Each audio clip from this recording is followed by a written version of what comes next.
time has come for us to see appreciation. I'm going to sit down in a minute. For us to come and show you appreciation. People have been saying, iko mtu iko na ndeni, atalipa. Iko mina hii. I know nobody has gone anybody's debt. Or inaitwa any Kiswahili ndeni. But what we shall do, come 22, if you are going to question, let me say this again. We are going to give all our votes to thank you for the job you have done for this country. It is time, really, we stood up and said thank you to you. And to do that, we have to do that by really voting in and giving you our votes.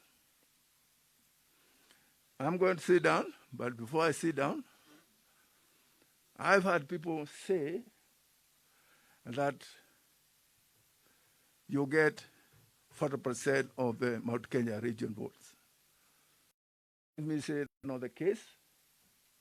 I'm going to assure you, now we're in the same shape with you, and you carry the whole of Mount Kenya region, and you get 90% of voting. Thank you. I wish I'd have more time.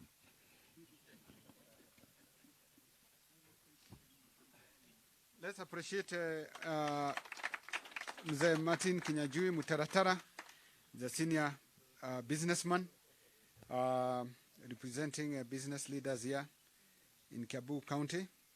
I would like to now welcome the acting chairman of the Jubilee Party in Kiambu County, David Mathukia, Chairman Kiambu County. David Mathukia.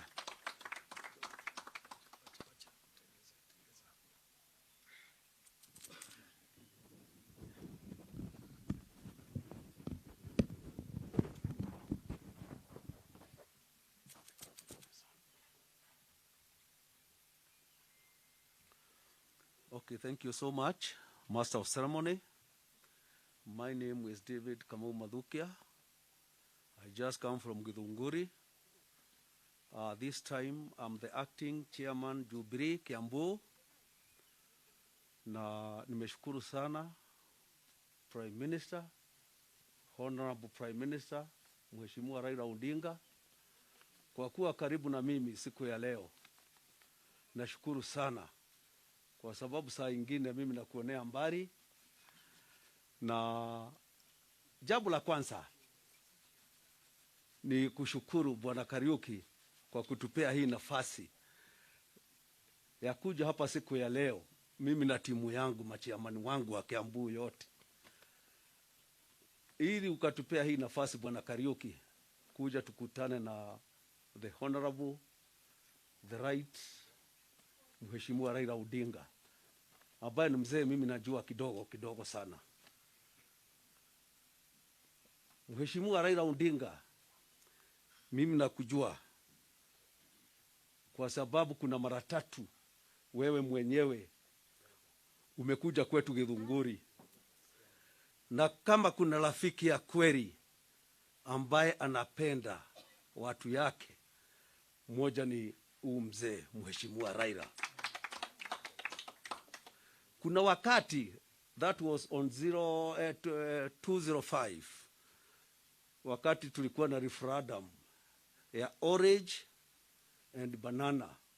Wakati huo mimi tulikuwa watu wa Githunguri wa KANU, kwa sababu Mheshimiwa Uhuru Kenyatta alikuwa na wa ODM. Na sisi watu wa KANU tulienda huko. Na mimi ndiye nilikuwa chairman wa ODM Githunguri wakati huo. Na tulifanya recruitment. Na kuna watu tulifanya recruitment wakaingia katika ODM.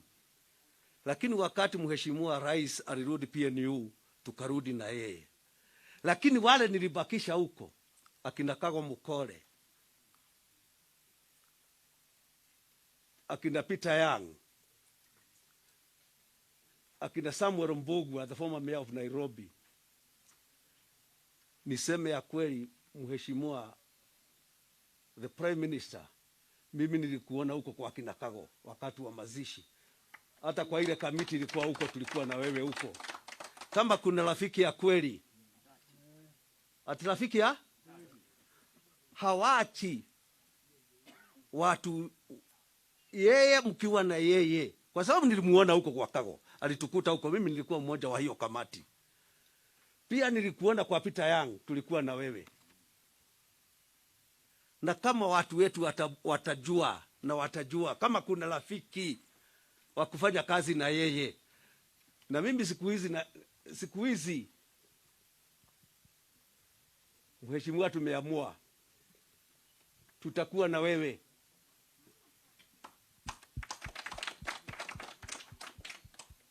Na kuna kitu moja ningekuomba Mheshimiwa Prime Minister, ukinipea nafasi hii nitafanya wazee wangu introduction, because all chairman are here, all Kiambu, all constituency in Kiambu.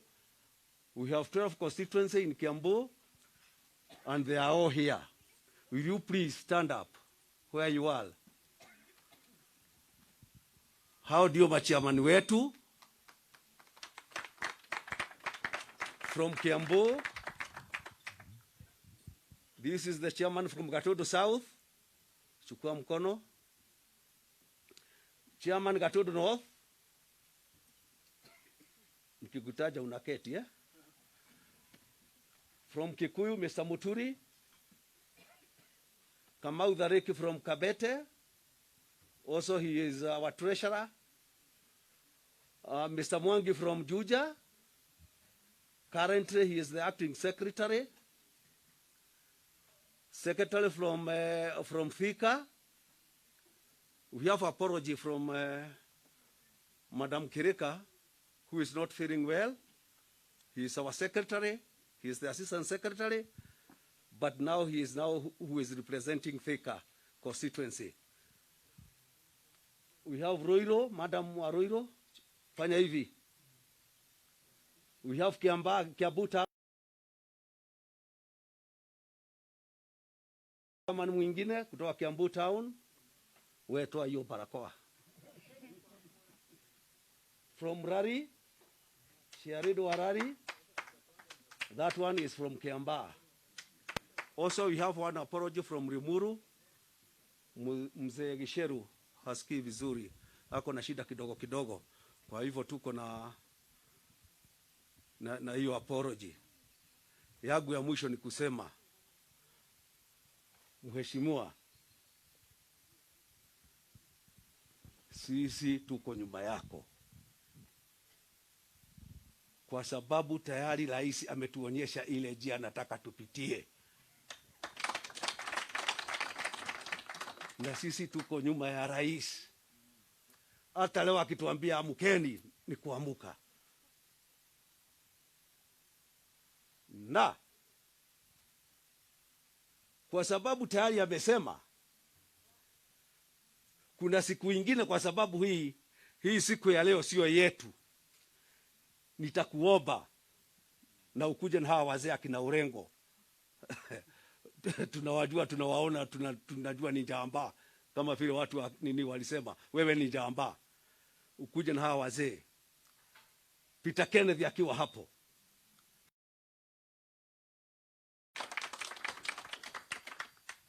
gavana wetu kutoka Machakos, karibu mji wa Kiambu. Nataka kuhakikishia Prime Minister leo, Kiambu ikiamua, Mount Kenya yote imeamua. Kiambu ikiamua, ikisema leo ni leo. Na kwa hivyo, that is why I'm asking you, I request utupe nafasi ukutane na hawa machairman, tukiongozwa na Karioki na Karoli, tukuje tuongee maneno ingine. Kuna maneno ingine ambaye sitasemea hapa, ambaye ile shinda inakuweko unasikia kukisemekana ati Wakikuyu hawawezi wakachagua. Hapana, tutachagua. Si tutachagua? Si wakati ni huu? Na nyinyi tuko pamoja. Wakati ni huu. Si ndio? Na hiyo maneno yote tutamalizana, tuketi chini. Iko kitu kidogo. Sijui kama Peter amekuambia. Acha niseme hapo. Kuna kitu kidogo ambaye tukienda mahali sisi tukiwa na wazee. Na tayari nimeshaambia Kariuki. Na nikamwambia mwambie kwa sababu anaketi na wazee wa Kikuyu, akina Washira wa Kiago. Kama walimwambia iko kitu kidogo tu, hiyo ikiondolewa maneno yote itakuwa. Si nini mnajua wale wazee, wale watu walika yetu hapo, na kwa sababu wakati huu mko na rais, mko na hao wazee, na mko na akina Kinyajui, na wenyewe wanajua, sijui kama wamekuambia, hiyo maneno iangaliwe vizuri, kwa sababu kuna iko wimbo. Okay. Kidogo tu. Iko na tena iko chai. Hiyo maneno Kinyajui muongee maneno hii. Kwa sababu mkiongea hii maneno wazee waongee, sasa watu wetu wakiambiwa hiyo wimbo watasema. Mara ya mwisho ni kusema watu wa Jubilee Kiambu, tunajua kuna watu wengine wanasema wako Jubilee na hawako, walienda kitambo. Ni lazima tuambie rais hao watu ndio wanamuagusha. Asante sana. Karibu katika mji wa Kiambu. Asante Chairman of Jubilee in Kiambu County, David Mathukia. Yeah, David Mathukia. So we'll now have a statement. Then we will now get some of the leaders that came with the Premier to address us. We have Gerard Githinji. Honorable Gerard Githinji is a former Deputy Governor of Kiambu County to say a few words. Let's welcome Honorable Githinji. And we would like to welcome Honorable Senator Orengo joined us during the course of the discussions. Let's say karibu, Senator Orengo. Welcome. Your Excellency, former Prime Minister, Excellency Governors, Honorable members of Parliament, Senator Orengo, wazee, watu wa Kiambu, hamjambo. My role today is very simple. When Anthony Kariuki invited me to be here, I said it's a very good thing to be here because I'd like to welcome you to Kiambu County as a former governor, deputy governor of Kiambu. I am an engineer like yourself, so when I say things, I say them in brief. You have been a champion in this country in many things. You championed the constitution that brought devolution. You've been continued championing devolution. So recently, in the allocation of revenue bill, you were a champion. Wale watu wengine walipinga, lakini wewe ulikuwa unatusaidia. Asante sana. You have helped our past two presidents. When His Excellency Bwana Kibaki was president, you supported him in the second term to finish a lot of projects, including the famous Thika Road. So you've been a champion of supporting our leaders. In that term, introduced something called Rapid Results Initiatives. Watu wa serikali hawakuwa wanakaa tu, wanapewa kazi, lazima malize in 90 days. Na 90 days wanamaliza. Rapid Results Initiatives. Hiyo ilifanyika. Then you championed one village, one product. Kila mtu, kila pali kwake, you start a product, munafanya kazi, biashara ndogo inaenea. So it was very important what you did, Your Excellency. So feel welcome in Kiambu. Talk to your people. Jubilee is still intact. You've seen all the chairmen of Jubilee in Kiambu, and they have pledged support to you. So, Your Excellency, we look forward to going through this journey together. Asanteni sana. Thank you, Honorable Githinji, former Deputy Governor, Kiambu County. And now we will cross over and invite some of the leaders who have accompanied our former Prime Minister to give their statements of address and, of course, in brief. I would like to invite Governor Ogwai to join us and bring his greetings and his statement. Karibu, Governor. Let's welcome the Governor.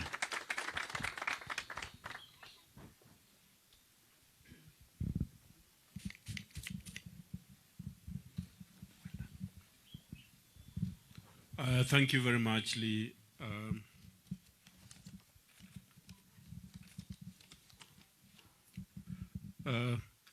Excellency Prime Minister Raila Odinga,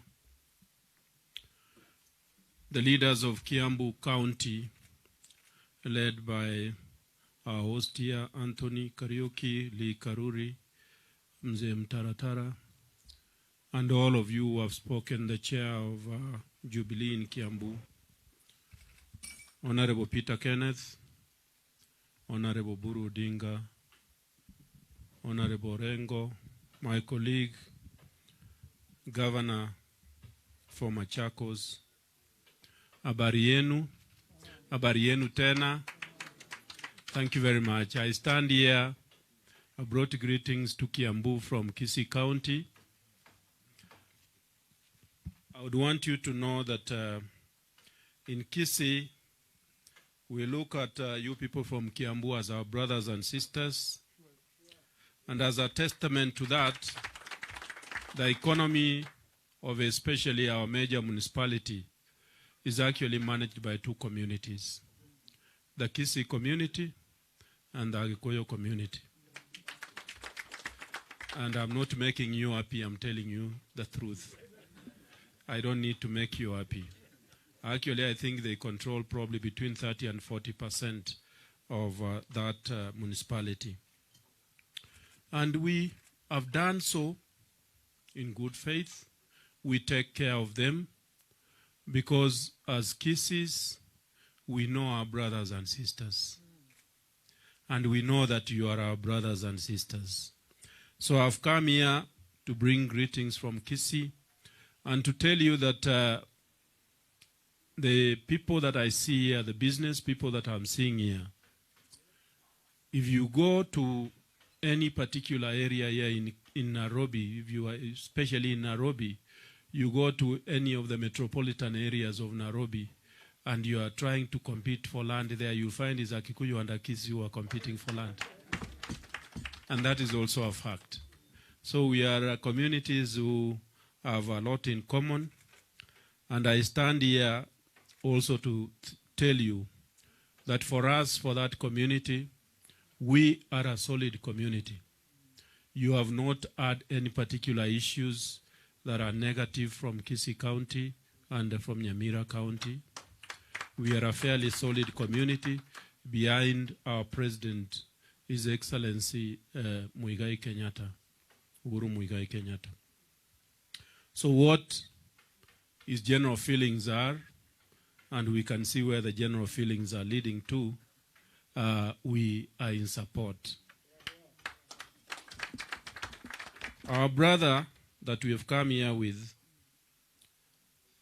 Raila Odinga, comes from the same region that we come from. And I want to tell you, my brothers and sisters from Kiambu, that we are neighbors with his community. We have lived peacefully since we started living together.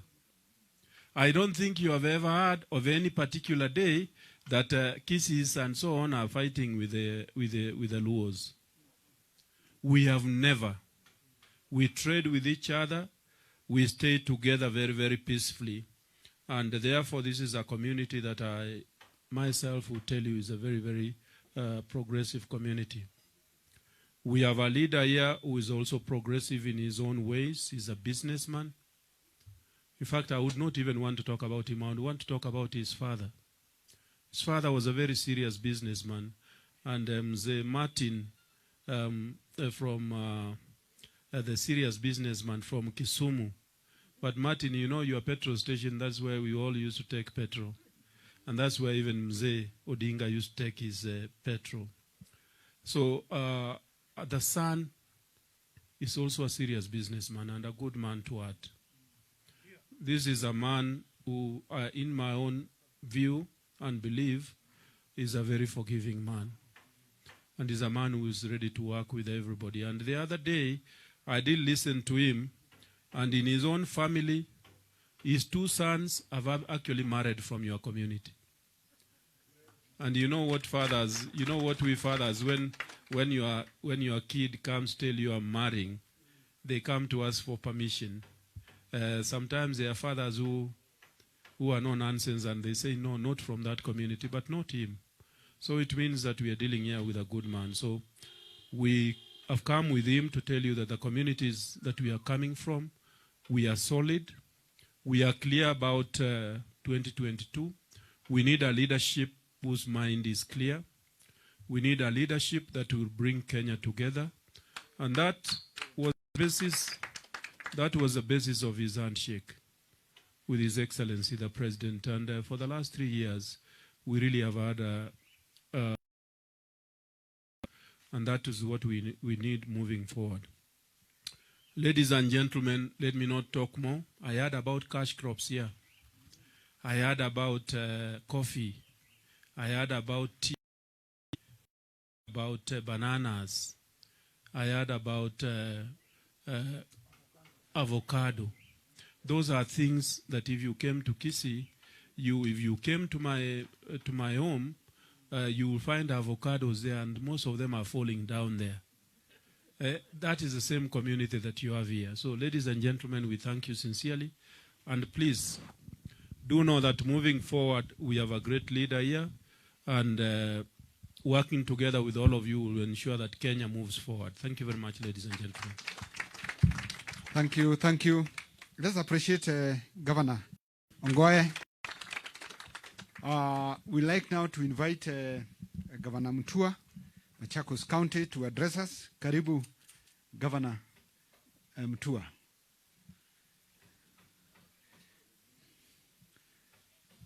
Let's appreciate him as he gets here. Karibu.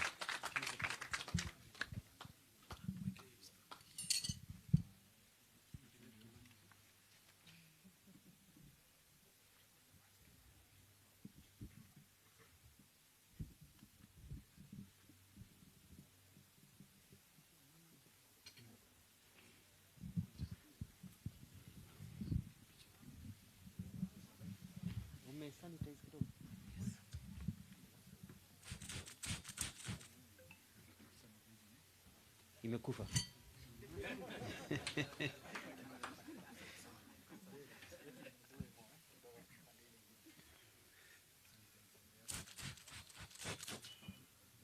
Asante.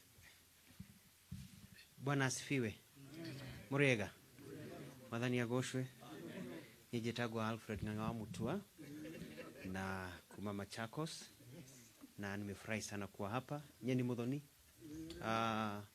Bibi wangu wa kwanza ametoka hapa Limuru tu, karibu na kwa Bata hapo juu. Bibi wangu wa pili ametoka hapa chini kwa hii barabara ya kwenda Githunguri. Kwenda Githunguri.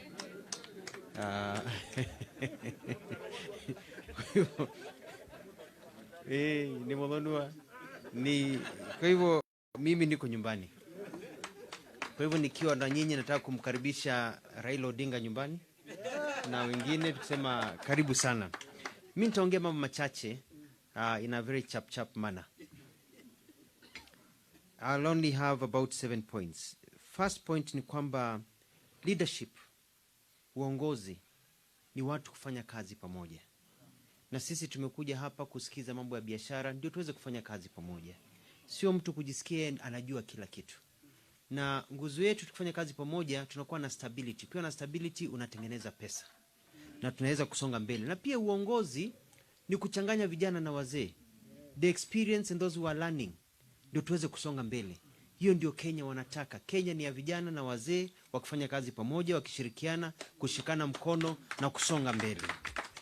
Jambo la tatu ni kwamba uongozi ni kuhusu watu ambao wako na track record. Kuna track record ya mtu ambaye ni mwizi. Sisi tunasema ya kwamba ukiwa umezoea kunywa uji, alafu wakati unakunywa uji kuna ile calabash. Tunaita nini? Unakunywa, ukimaliza unachukua kidole unafanya nini? Si ndio? Unafozi. Sasa tunasema kidole ambayo imezoea kufanya hivyo, ikiona nyungu imejaa uji inafanya nini? Inajikunja. Kwa sababu kuna watu wa track record ya wizi. Wanaiba hii kidogo, wanaiba mahali weko, wakiona hii kubwa, wakiingia hapo watafanya nini? Lakini kuna wengine pia wana uongozi. Wana track record ya kujenga nchi. Wana track record ya kufanya kazi ya kuweza kuinua wananchi. Na hiyo ndio tunataka katika nchi yetu ya Kenya. Jambo lingine ni kwamba uongozi ni kuhusu viongozi ambao wana msimamo. Nikiwa Murang'a juzi nilisema ya kwamba kitu kimoja ambacho mimi nilipiga Raila sana nikiwa katika serikali ya Kibaki. Tulichapa sana propaganda, vitu nyingi. Na hiyo ni ukweli. Kwa sababu alikuwa pande lingine. Ilikuwa propaganda. Sasa lakini jambo la Raila ambao nimependa sana Mheshimiwa Raila ni kwamba yeye ana msimamo. Umpende usimpende, ana msimamo. Si ndio? Akisema anapita hapa, anapita hapa. Akisema ni pale, ni pale. Lakini kuna viongozi wengine wa kuwaya. Leo yuko hapa, kesho yuko pale. Unamwacha nje unamkuta kwa choo. Unamwona alienda choo unamkuta aliingia jikoni. Anakuwa hana msimamo. Na wengine wanatumia kabila zao kuweza kujitafutia points, hati ndio waweze kusonga mbele, ndio waweze kupewa pesa. Kwa hiyo nataka viongozi ambao wana msimamo. Lakini jambo la muhimu kwamba ni viongozi, nataka viongozi ambao pia wanaelewa uchumi. Kwa sababu everything is about money. Na sisi tumeutaka pesa. Governor Ongwae ameongea kuhusu the fruits of this area. The coffee. Tunataka direct markets. Tunataka vijana wetu wapate kazi. Na kazi ipatikani tu kwa kupiga story. Tunataka kutoa hizi bureaucracy ambayo tumeiona sana kwa Central Bank, bureaucracy ambayo inakuwa huwezi pata credit, kufanya biashara imekuwa ngumu, pesa haizunguki. Sisi tunataka pesa kwa mfuko. Hiyo ndio mfumo wa viongozi ambao tunahitaji. Na ndio tunasema ikiwa karibu kumalizia ni kwamba Kenya inahitaji a fresh start. Wakati mliposikia BBI ilikuwa inasema kwamba tuwe na Kenya kila mtu anashiriki, lakini pia ukiangalia BBI ilikuwa inaongea kuhusu pesa kwa mwananchi. Devolution, pesa inaongezeka. Tunafanya biashara. Mikakati, vijana hawalipi ile taxes, pesa inazunguka kwa sababu watu wanataka pesa chap inaingia kwa mfuko. Hakuna mambo ya kungojea, unaweza kusonga mbele. Kwa hivyo nasema kwamba tumefurahi sana kuwa hapa na nawashukuru sana kwa kutupokea kwa njia ambayo inafaa sana, na kumshukuru sana Raila Odinga na kusema karibu nyumbani kama mmoja hapa nikiwa nyumbani, na kugakana mwana wa kio dagaga ki wadhabia. God bless you.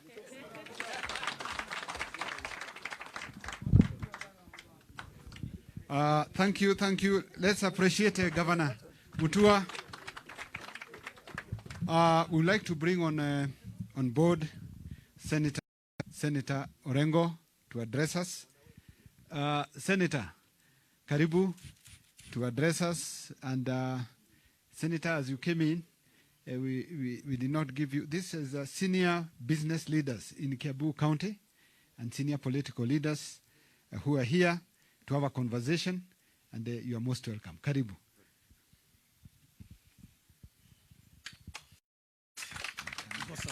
Yeah.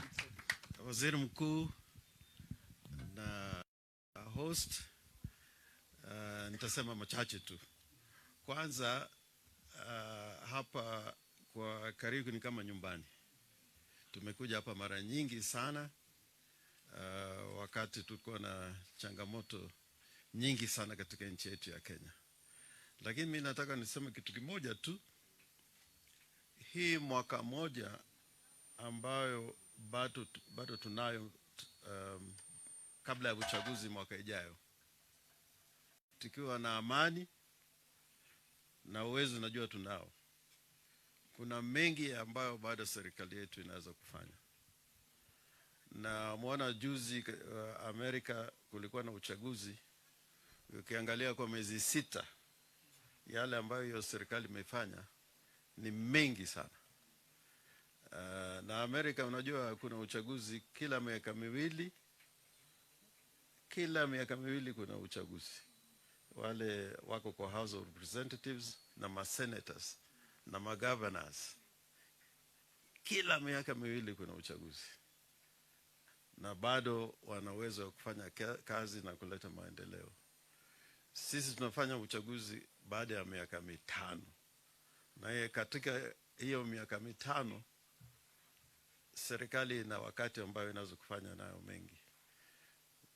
Raila Amolo Odinga ameshikana mikono na ndugu yake. Si kutakia makubwa. In fact, what has happened in Kenya is so unique, where you have 2 statesmen, one in government and one in opposition, wakiungana pamoja kupatia Kenya nafasi tulete kazi ya maendeleo. Na katika hizo miaka 4-5 hujasikia kwamba ODM ama waziri mkuu Raila anataka cheo chochote katika serikali ama sehemu chochote katika serikali. Na hiyo ni uzalendo kubwa sana kwa Uhuru Kenyatta na Prime Minister Raila Amolo Odinga. Kwa hivyo, I want to persuade you that Raila Odinga has not been about ascending to power and to the throne. Kwa sababu kama ingekuwa ni hivyo, kusema Kibaki tosha ingekuwa ni si rahisi. Na kushikana mikono na Uhuru Kenyatta haingekuwa rahisi. But because he loves Kenya more than he loves the ambition of office, wamekuwa pamoja. Na you know that Uhuru's partner has been in an election mood for the last 9 years. He has been campaigning for the last 9 years. Na hii mambo yote ambayo anasema, yeye ndiye anakaa katika cabinet, yeye ndiye yuko kwa National Security Council, ikiwa kuna matatizo. Raila is never an invitee to those bodies or institutions. So hata sasa akiamua ya kwamba there is something still worth doing for this country, even this 1 year, you know, he can give those ideas while still in government. But because we want a better tomorrow, and Raila Amolo Odinga is working with Uhuru Kenyatta, I think Kenya is on the right path, and they're going to leave a great legacy to this country. That I'm sure about. And there are nations, you know, in America it was about the North and the South. In Ireland it's about the North and South, Catholics and Protestants. Me, I want to give a proposition that in Kenya, when the mountain meets the lake, then it works. Then it works. Now, when the lake meets the mountain, it's not about leaving other people out. It's trying to bring everybody together. So, Mimi, I am in the happiest mood. In fact, since last week, I'm feeling so good that Kenya is getting somewhere. We are going to sing Hallelujah together. And Kenya will be on the path of getting to the League of Nations, kama Korea, Malaysia na Singapore. Kwa hivyo, tuungane mikono, tupendane, and asanteni sana kwa hii. Shukran. Thank you. Let's appreciate Senator Orengo for his message. Thank you. We would like to bring on board now Honorable Peter Kenneth to address us. Karibu, Honorable Peter Kenneth. Let's appreciate him as he comes on board.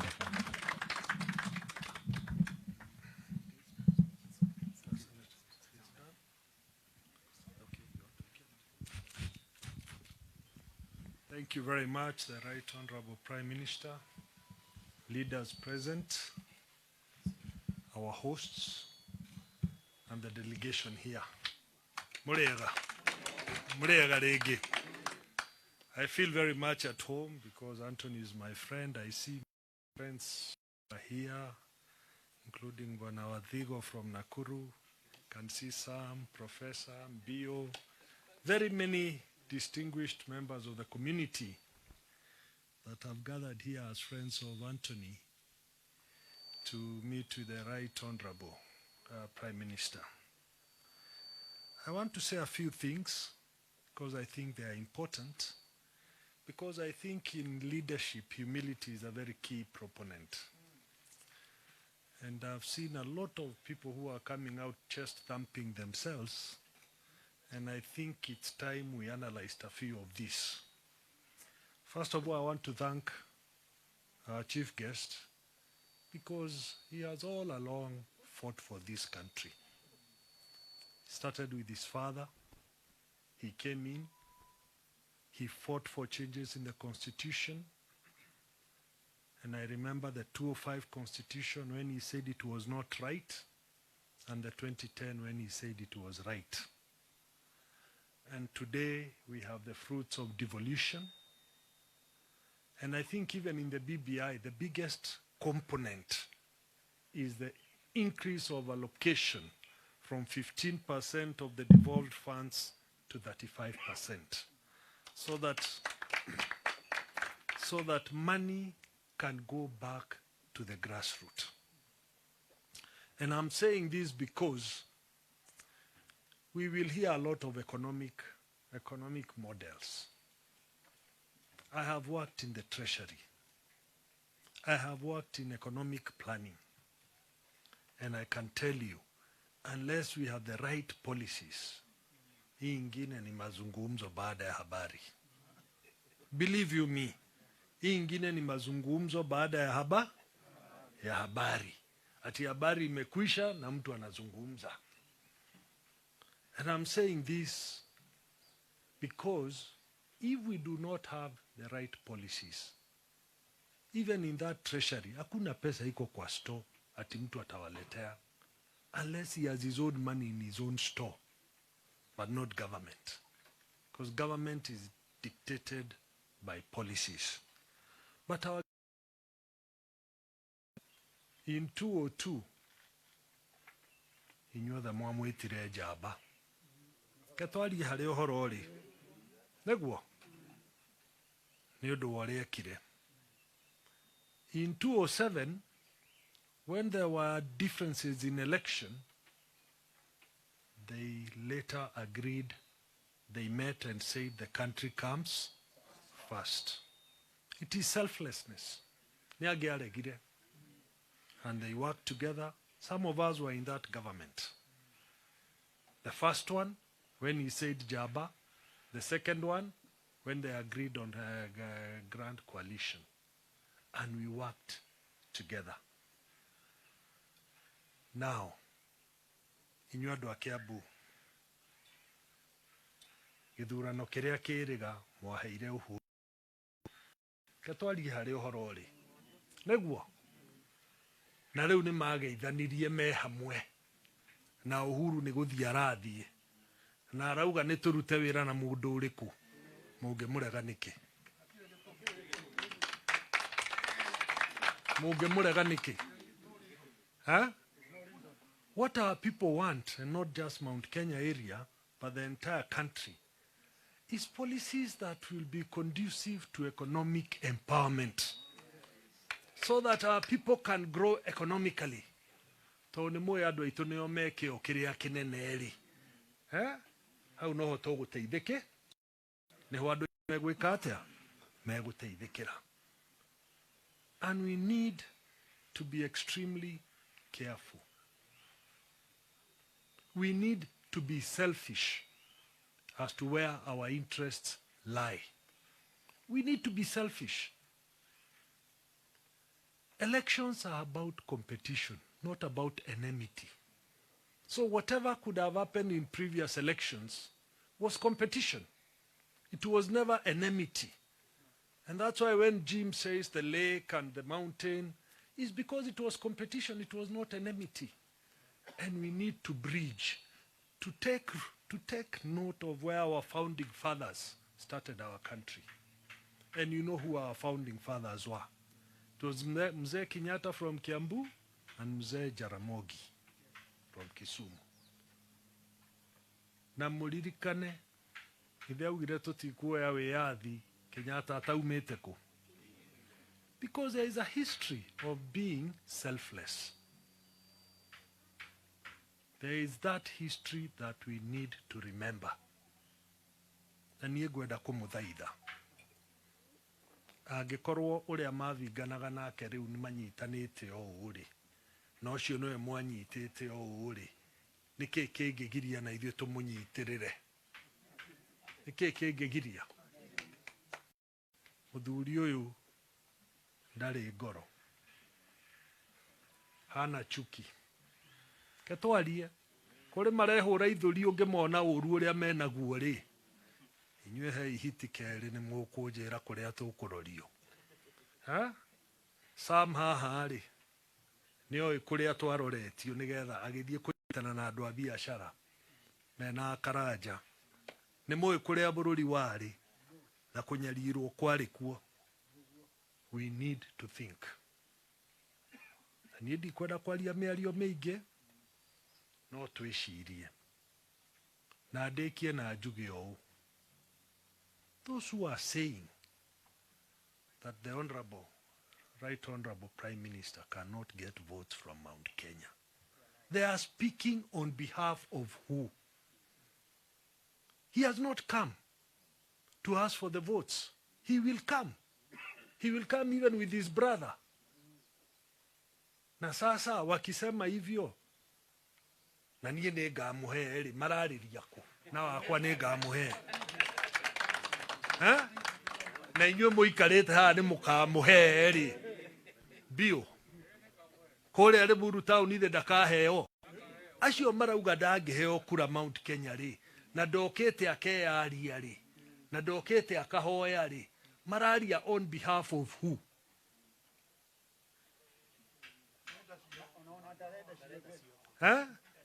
Ndĩrauga harĩa ũhoro rĩ, let people not talk on behalf of others. Let our candidate come the way he has come here today. Atuongeleshe, we get convinced, and you go and seek votes on his behalf. So hamwe, modia mumwethere kura on his behalf.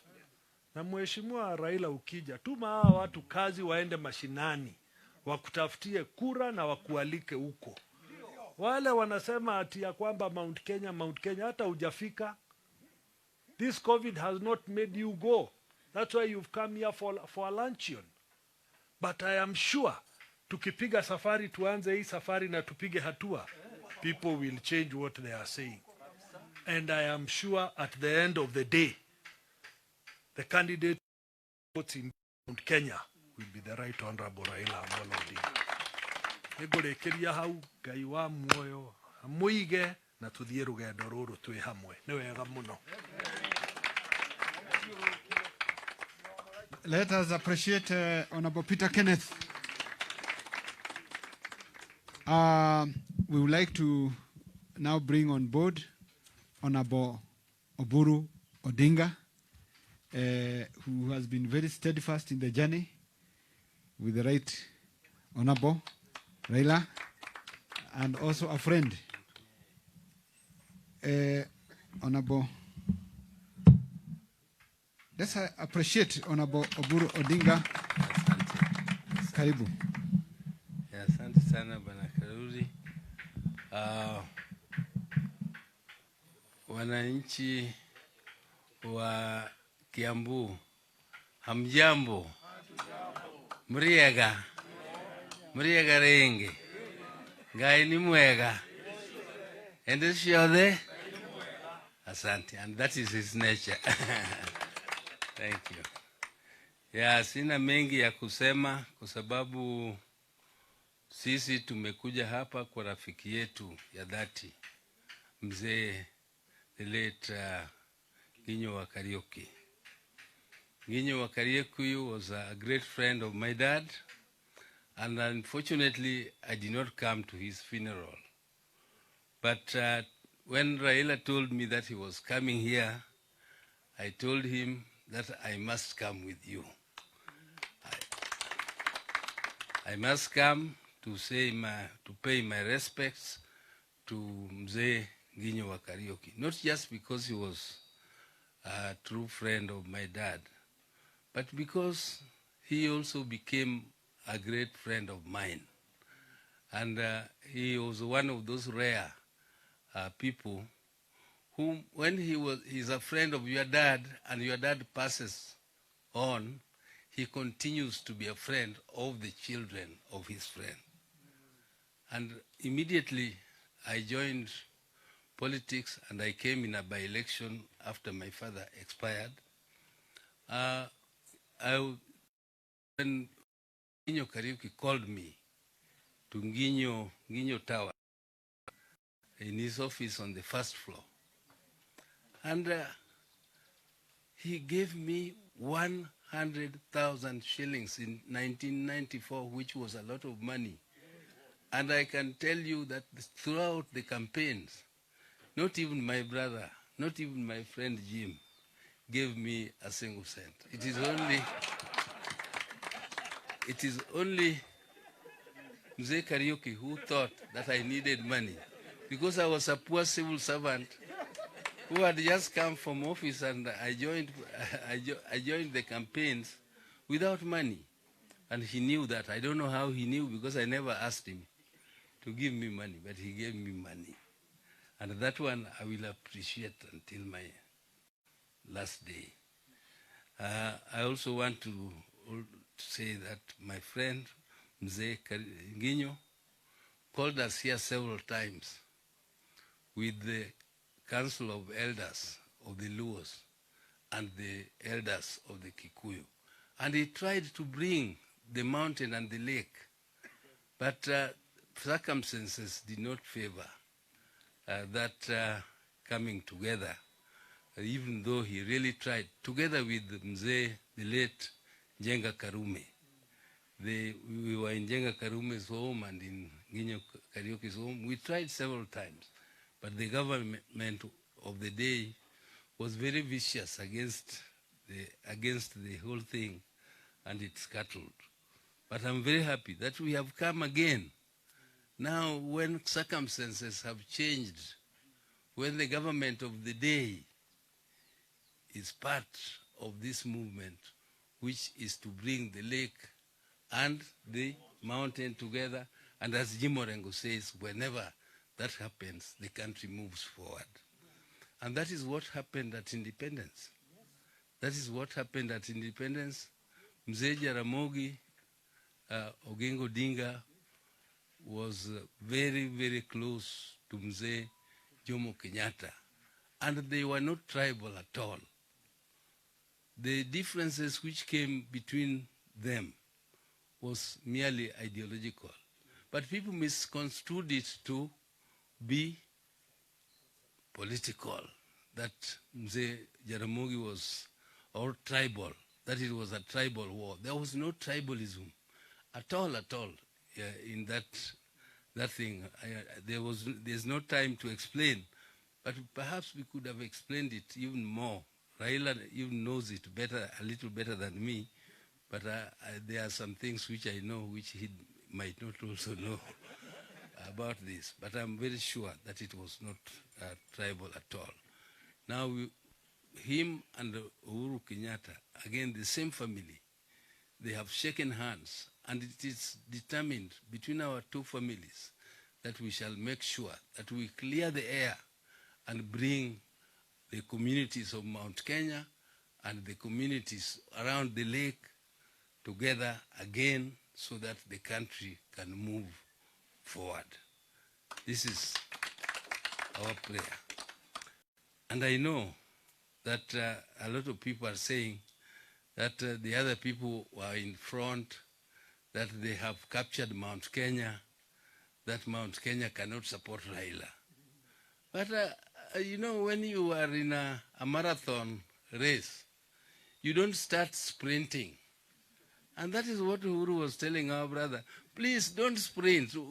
I'm still the boss. Please, just run behind me. I will give you the baton. But the man refused. He wants to run ahead of his boss. But in a marathon race, when you start to sprint, definitely you will go out of steam and run out of breath very soon. So I'm sure, because what offense has Raila ever committed against Mount Kenya? Apart from just competition. Competition is not enmity. Competition is actually friendship. Because you compete against your brother, and once the competition is over, you work together. And this is what Raila has done. They are working together with Uhuru, and it's very, very supportive. And Uhuru is also returning anarudisha mkono. Anarudisha mkono because the other one to whom he could have rudisha mkono did not want the mkono. He wanted to run much faster than, following his boss.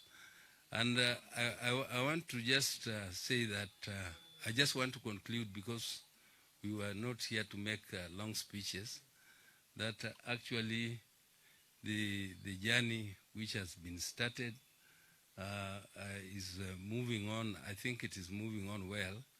And we want to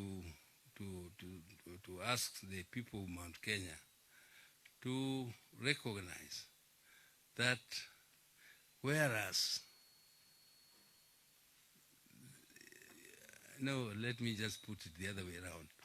You know, Raila, as I told you, has never committed any offense, apart from saying Kibaki Tosha.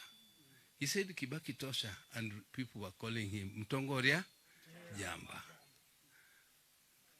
The other people even have some blood on their hands.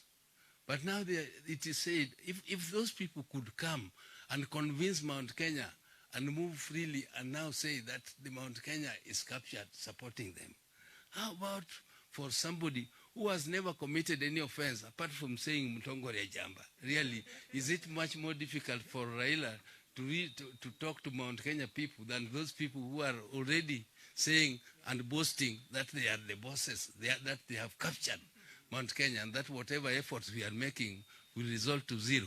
I believe that will not happen. I believe the efforts we shall make will not total to zero, and we have come to extend a friend or a hand of friendship to Mount Kenya, and we hope that this hand of friendship will be returned. Asante, and asante sana. Let's appreciate Honorable Uhuru Odinga for your message. And now we'll be preparing to bring our chief guest. And as he gets ready, we have one lady who was in the program, but I'll give her 1 minute to say jambo as Anthony will be introduced. Mungu ni mwema na kila wakati.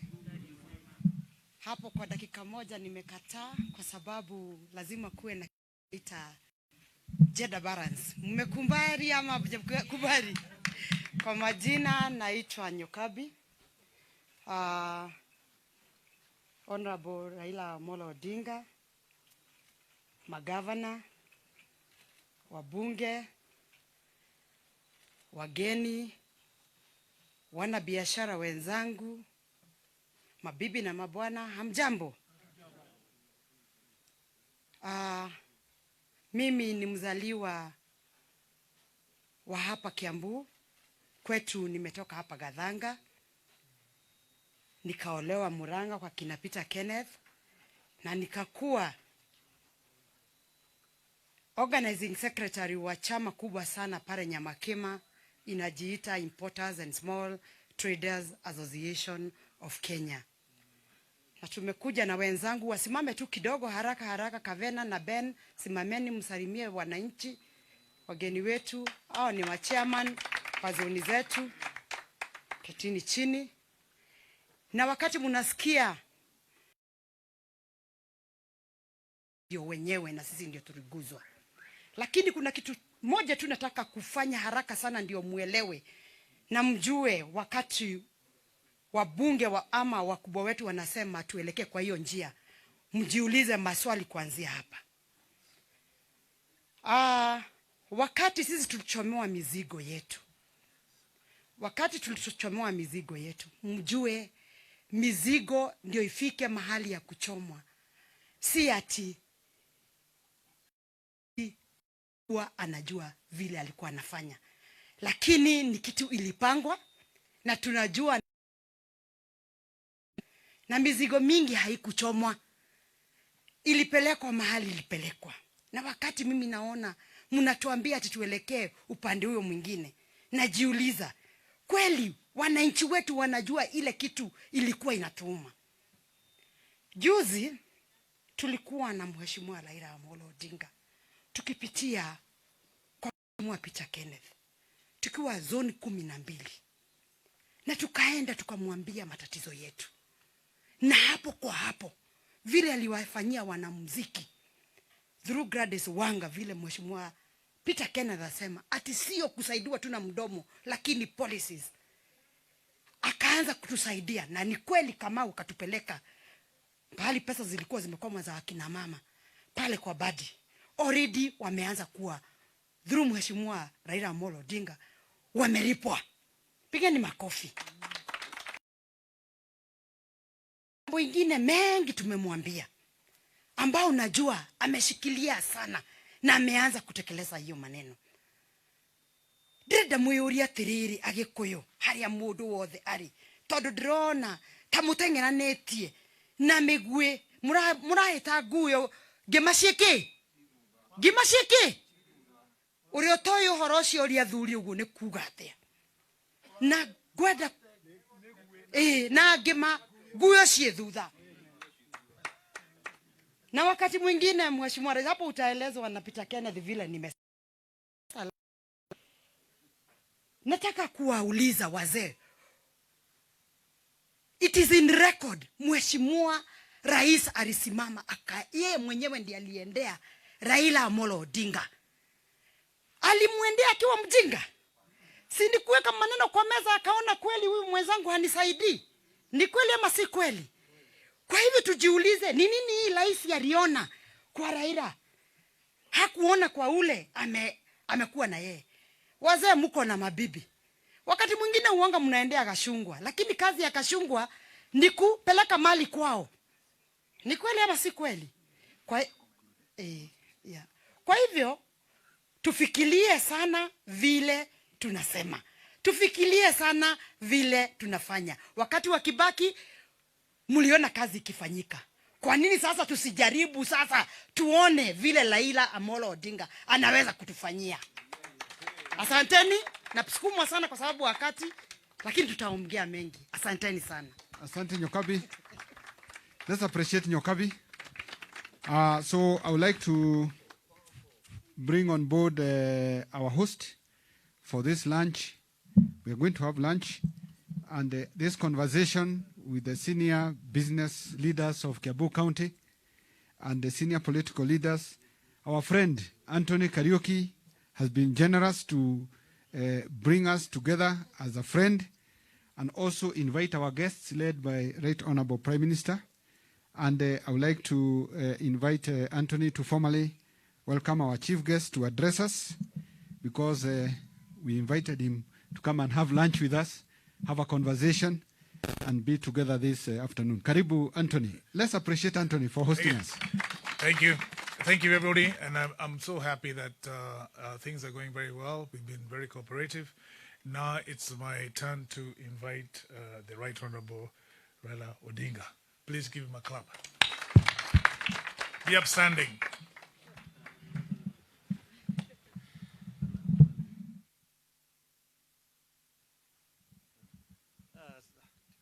Asanteni sana.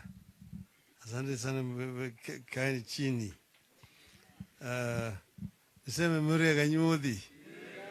Murega rengi. Ngaini mwega. Asante sana. Mimi nimefuraha kuja tena hapa. Maanake mimi nimekuja kwa adhoni. Sio? Sivyo? Nimeona nimeandamana hata na ndugu yangu Dr. Uhuru amekuja na mimi. Kuna msemo ya Kijaluo na nimesikia vile vile ni ya Kikuyu. Hapa nasema tangare hii chaguo ni mundu na udhonewe. Sio? Sio? Hiyo ndio sababu nimekuja. Ili nishikane na adhoni. Tuende kuwinda, Yeah. Asante sana ngari.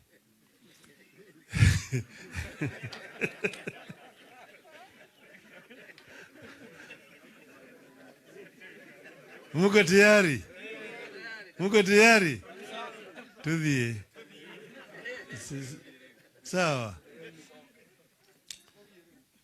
Mara hii ingine juzi niliitwa na rafiki yangu Polycarp Igadhi.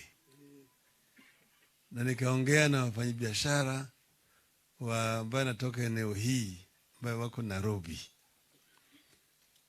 And we had a long conversation about many things, which I'm sure a number of you have had opportunity to also listen to.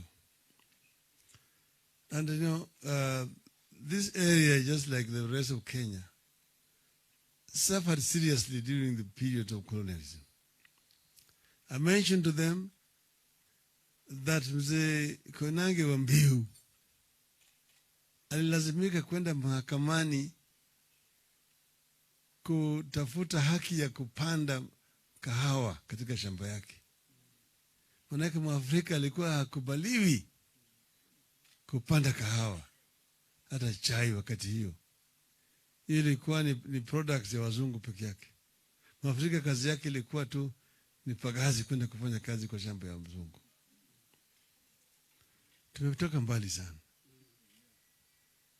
Boma hii ya Nginyi wa Kariuki. Zamani ilikuwa ni ya wazungu.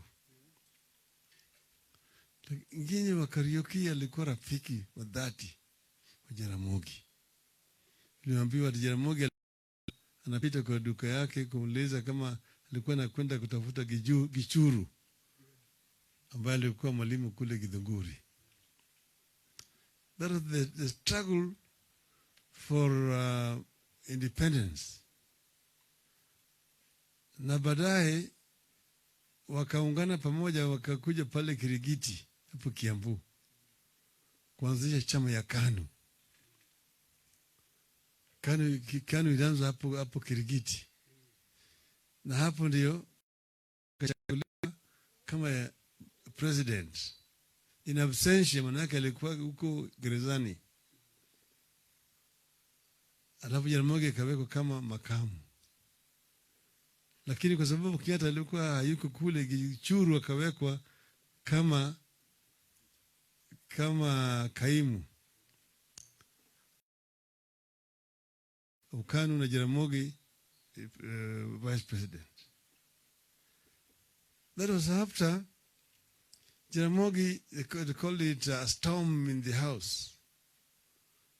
When he went, they moved in motion to look into the conditions of Mau Mau detainees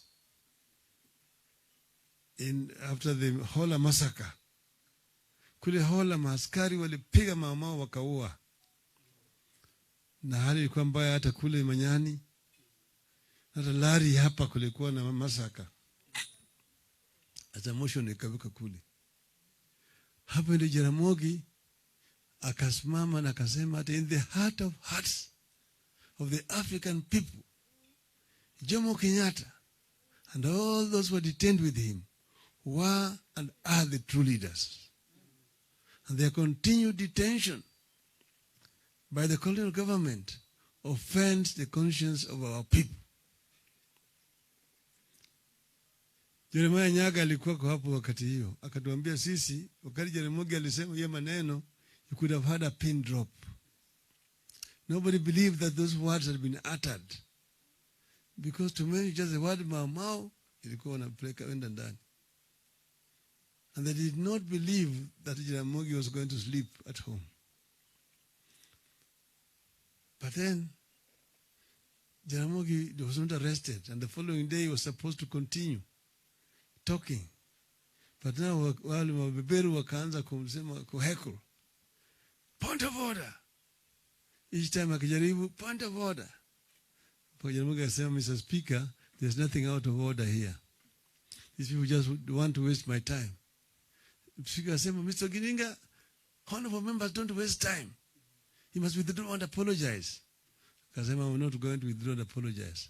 Akafukuzwa kwa nyumba. At that time, there were 14 African elected members. Out of those 14 members, only Masinde Muliro supported Jaramogi. The rest of 12 disowned him. Kiano said, Gikonyo Kiano, Dr. Kiano alisema, those people, meaning Kenyatta and co, were leaders at that time, but they were never elected by anybody. We are now the elected leaders. We are there for the leaders today. Jaramogi akamwambia Kiano kwa press conference statement conference akasema, I challenge Kiano to a public rally in Fort Hall to ask the people of Fort Hall if he is the one who is right or I'm the one who is right. Kiano aliogopa. And then after that, Jaramogi aenda Kisumu, akadresa rally, akauliza watu kama wanaunga mkono, wakasema wanaunga mkono. 5,000 people. Alafu kule Mombasa, Doc Workers Union wakasema tunaunga mkono Jaramogi. Hapa Nairobi, arguments called the Nairobi African Congress. Akasema we support the statement by the member from Central Nyanza. Kule Eldoret wengine. Alafu watu wa Fort Hall wakatoa statement, we support Jaramogi. Sasa hapo ndio mambo ikaanza kuvuka sasa kuchemuka. Hawa nimechemuka. Sasa hata wale ambao walikuwa na pinga wakaanza kurudi pande hiyo, wanasema sawa sawa, tunasema tunataka Uhuru na Kenyatta. Wanasema tupate Uhuru alafu Kenyatta afunguliwe. Uhuru na Kenyatta. Jaramogi akasema no, it is not Uhuru na Kenyatta, it's Kenyatta na Uhuru. Mpaka hiyo ikaendelea namna hiyo mpaka baadaye Kenyatta akaachiliwa. Wakati hiyo Jaramogi alikuwa ukisema chochote juu ya Kenyatta angepiga wewe. Alianza ile wimbo ambaye baadaye ile mama Maria Makeba akaikuja akachukua wakati wa independence. Akasema Kenyatta alitaka Kenya, Kenyatta alitaka Kenya, Kenyatta alitaka Kenya, akafungwa. Asante, asante baba, asante, asante baba, asante, asante baba kwa kufungwa. Sasa mambo yakaendelea mpaka Uhuru ukapatikana. Fast forward, watu walikuja kutofautiana ya mambo ya mashamba. Ili mashamba ambayo wazungu walichukua kwetu, kama wazungu wanatoka, hii shamba tuenunue au tuchukue, manake ilikuwa ni yetu. Manake serikali ya Uingereza ilisema ilipeana serikali ya Kenya mkopo ya kununua mashamba ya wazungu ambao walikuwa wanatoroka. Wengine wakasema tuchukue mkopo tununue. Hao wakaitwa moderates. Wengine wakasema ati shamba yetu tununue nini? Walichukua bure.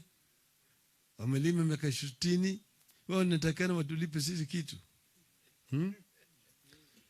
Sasa wale ambao walikuwa nasema tuchukue mkopo walikuwa naongozwa na Mboya, iko hapo iko Gichuru, hapo iko Mgai Njoroge, Jonjo, wakaitwa moderates pro capital.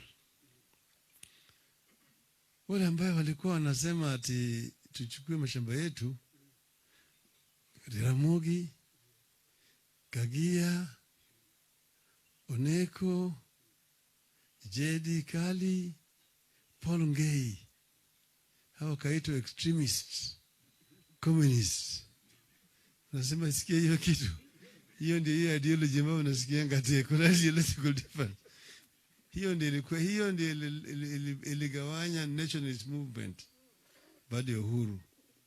Sio kuna kitu kingine. Sasa wale wengine sasa wakaingia kule wakaanzisha mambo ya ukabila. Hawa jamaa wanataka kutoa utawala kwa nyumba ya Mumbi. Wengine wakalenda mambo ya atiki hii. Atiki hii anataka kuchukua nini? Nasema wewe unazunguka mambo nini?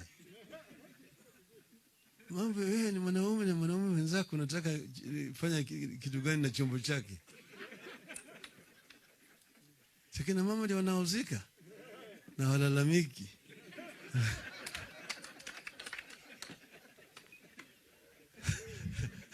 Una shida gani wewe?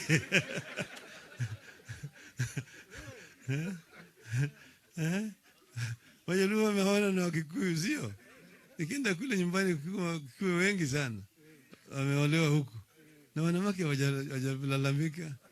Sasa wanaume nasema ati huyu hii takataka hii.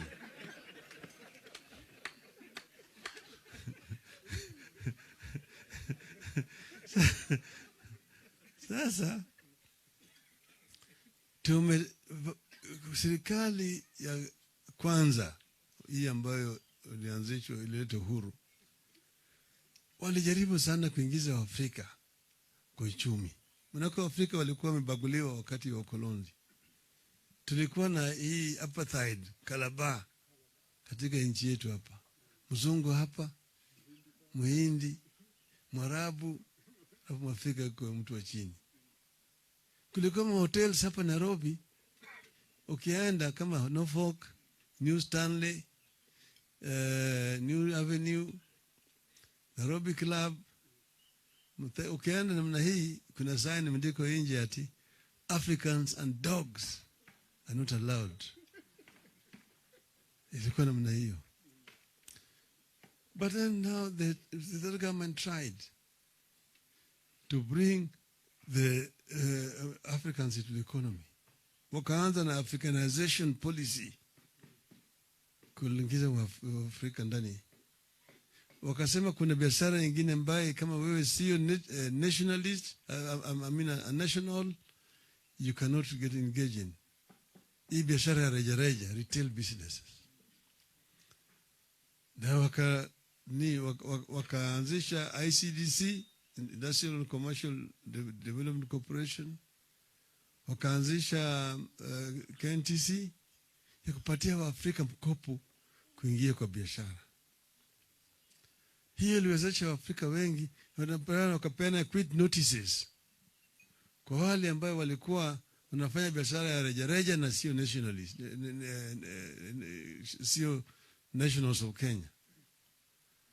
Sasa Wahindi wengi ambao walikuwa hawataki kuwa wa Kenya wakalazimishwa kuuza biashara yao.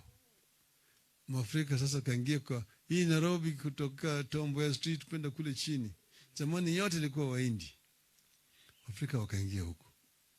Kiambu, Thika, Nyeri, Nakuru, Eldoret, Mombasa, kila mahali Afrika wakaanza kuingia. Sasa ndio unaona watu wakamuka. Unapata kina Mjenga Karume waliruka pale, akina Kirema utaona hapo, akina Michuki, akina Ndegwas,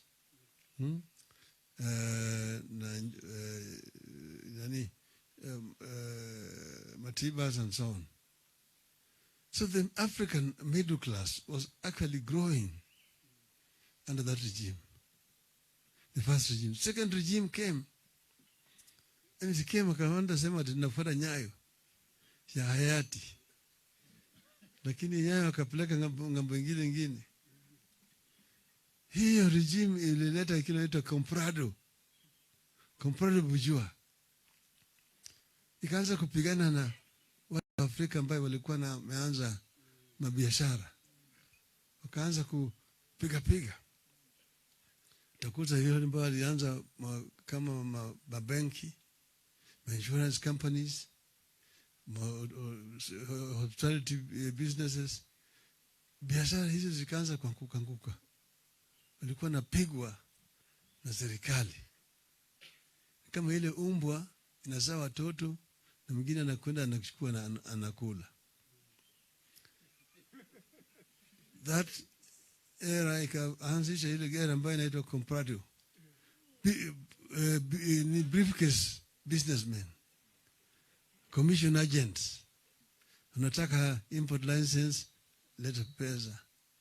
Unataka trading license, unataka manufacturing license, unataka foreign exchange license, na kadhalika. Sasa that emergent African national bourgeois class ikapigwa na ikakufa. Kwa hiyo miaka 24 hizo wasted period of time. Ikaja Kibaki tosha, that regime, na tukachukua uchumi kama ilikuwa iko chini kabisa, na tukasafisha ile uchafu.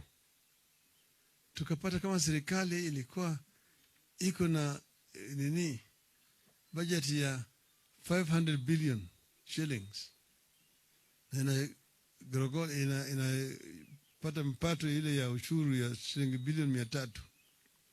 Hiyo ingine ilikuwa kila mara inapiga magoti kwa wafadhili donors kupatia hao.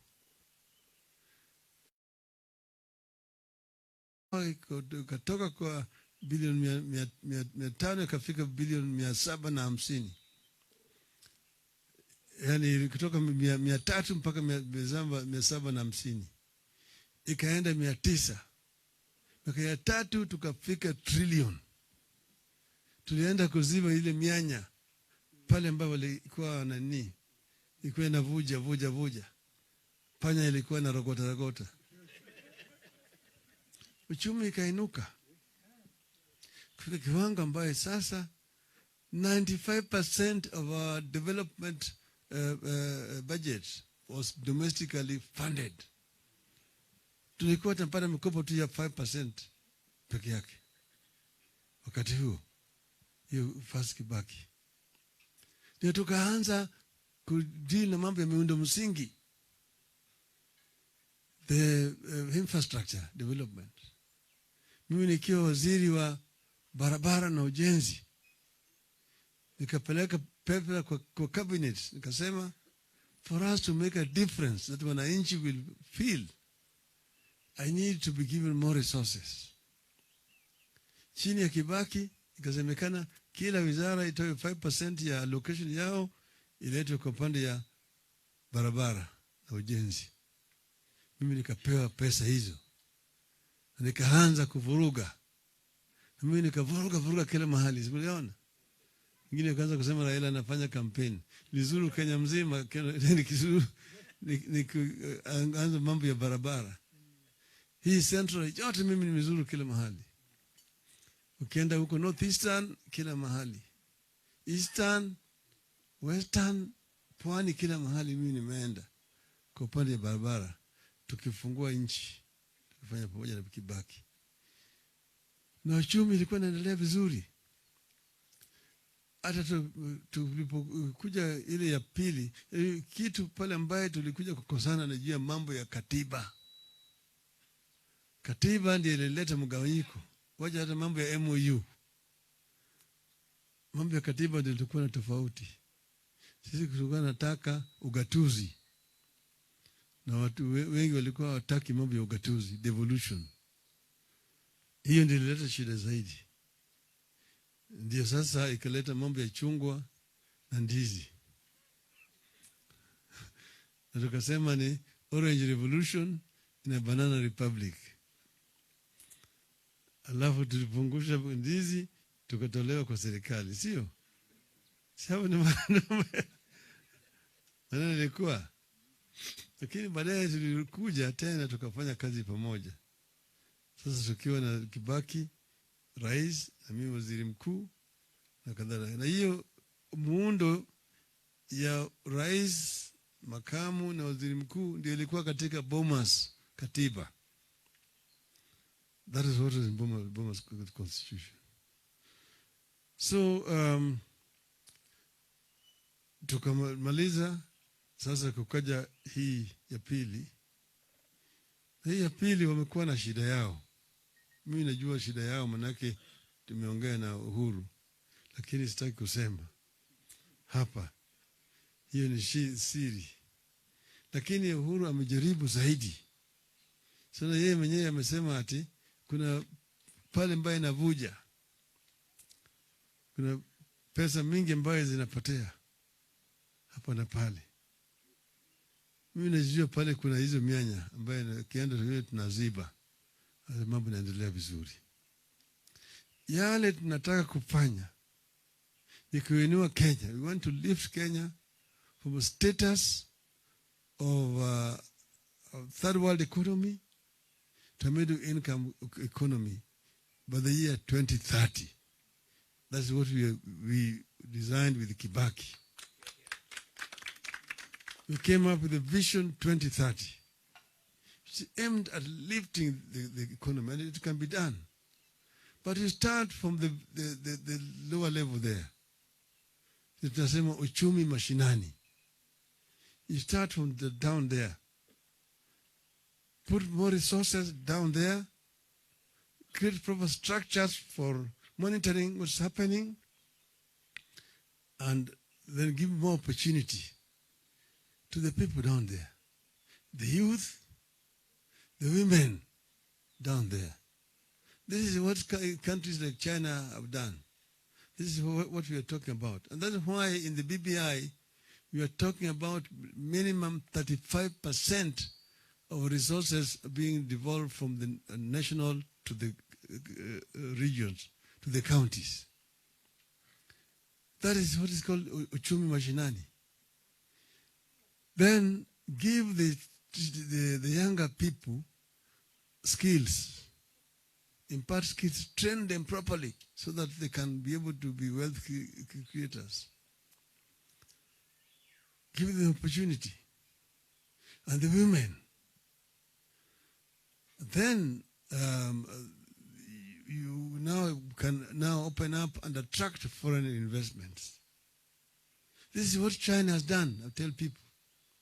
China, within the last 30 years, has lifted 500 million people from poverty to middle income status. If China can do 500 million people, I believe we can do at least 15 to 20 million people in our country. So we deal with specific issues which are regional based, for example. If you come here to Central, you first go to agriculture, which is very basic here. And the cash crops that you talk about, the tea, the coffee, the pyrethrum, the avocado, this, and milk, the dairy industry. Make sure that these are working. These are working properly, that farmers get value for money. Value for their efforts. So these products deal with monopolies to create, in order to create incentives for people to be able to get involved with these activities.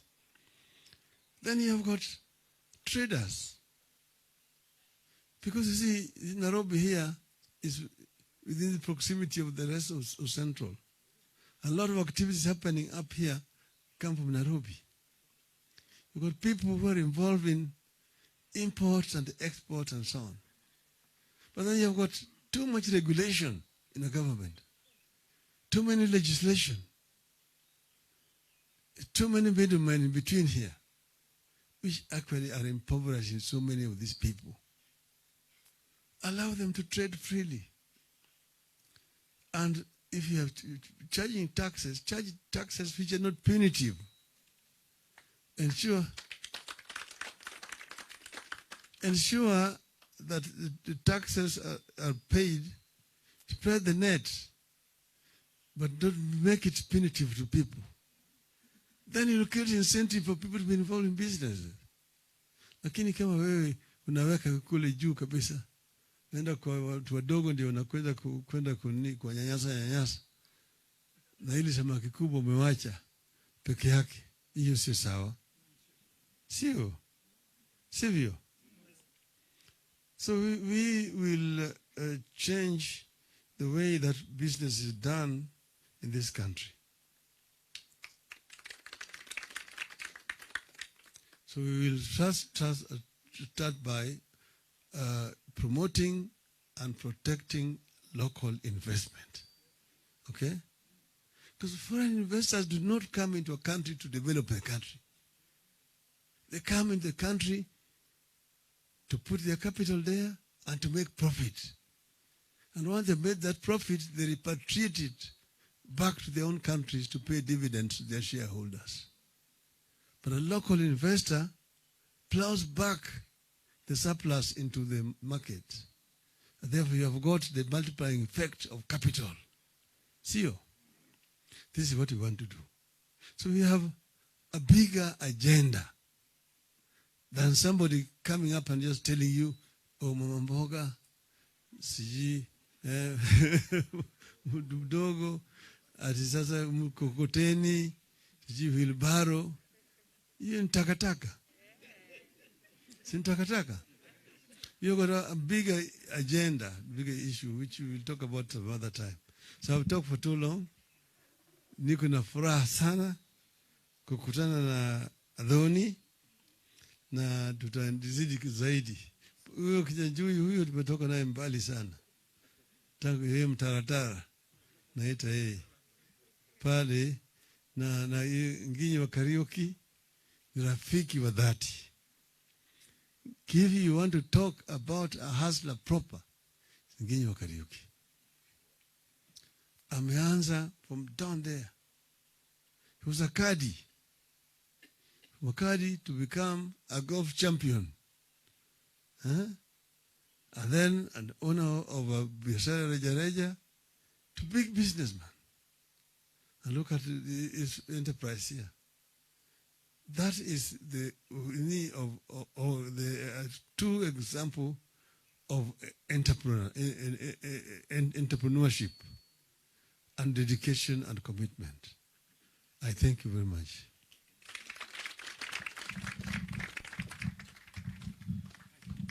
Let us appreciate our chief guest again properly for the message he has given us and the